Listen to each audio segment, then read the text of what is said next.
Today, in my kitchen, I'm going to show you how to make my brilliant banana bread, and you're going to love it.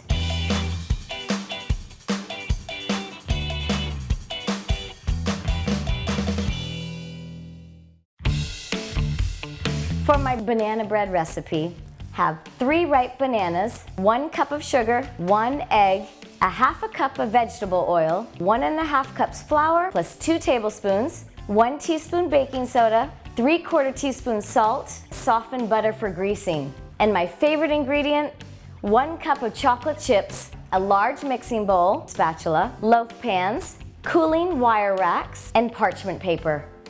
Today I have with me professional baker from Burlingame, California, Molly Wontuck. Welcome. Thank you. Nice to be here. This recipe was given to me by my college roommate, Pammy. Thanks, Pammy.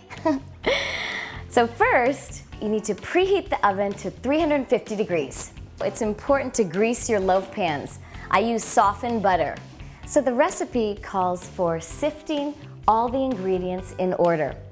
Why is that? And then which sifter do you recommend? I like using something like this, which is just a colander of sorts, a strainer. And the reason you sift is 1, to get it lighter, and 2, because you're trying to disperse it evenly. Okay. Now it's time to sift the dry ingredients. And the first ingredient I'll sift is the flour. And I love this sifter because it goes by so quickly. Then you sift the sugar.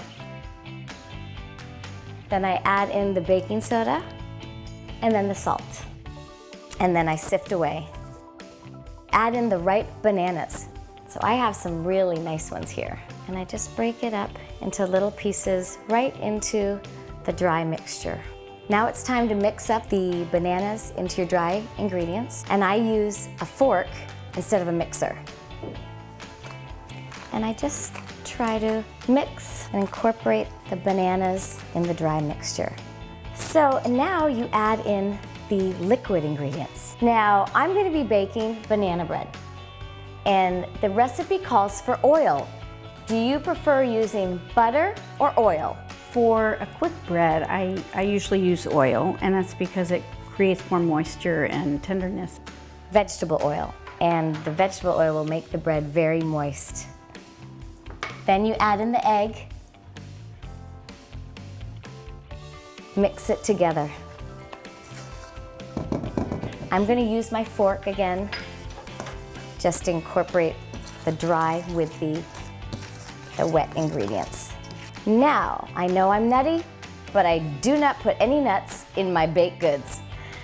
What I put in are chocolate chips, and I always add quite a bit. Carefully incorporate the chocolate chips into the batter.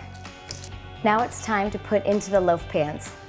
And you don't want to fill it to the brim because it will rise.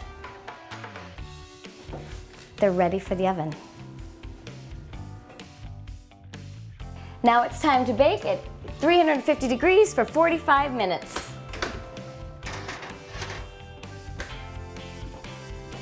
With this banana bread recipe, I tend to underbake my bread because I like it moist. Do you recommend that? So the main thing is knowing your oven, depending on what I'm baking. But like a bread, I'd probably check 5 minutes ahead of time and just make sure that it's where you want it to be, and then add if you need to. Now I'm going to check for its doneness, and what I do is I use a wooden skewer and I check it in the middle of the loaf, and if no cake batter is shown on the wooden skewer, that means it's done. So I'll pull it out and I'll put it on the cooling rack for 15 minutes. It's all set and it's cooled, and so what I do is I bring it onto a piece of parchment paper because I like to fold my banana bread in parchment paper to keep it moist. I get a butter knife and I just slide it around the edges. I flip it over and I tap it a little bit. And then I just see, oh, how fabulous. And then I will just turn it over like that. It's time to slice it and eat it. And as I had mentioned in my previous videos, presentation's important. And so I placed the banana bread on a beautiful little glass platter with some artificial paper leaves.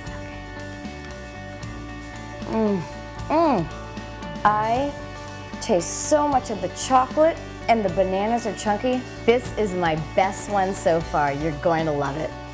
If you like bananas and chocolate, then this is the treat for you. You can freeze the banana bread for 3 months, and you can also give it as gifts, like this one, and wrap it for the holidays. Or you can even buy decorative loaf pans like this one. So if you need any other gift ideas, just ask.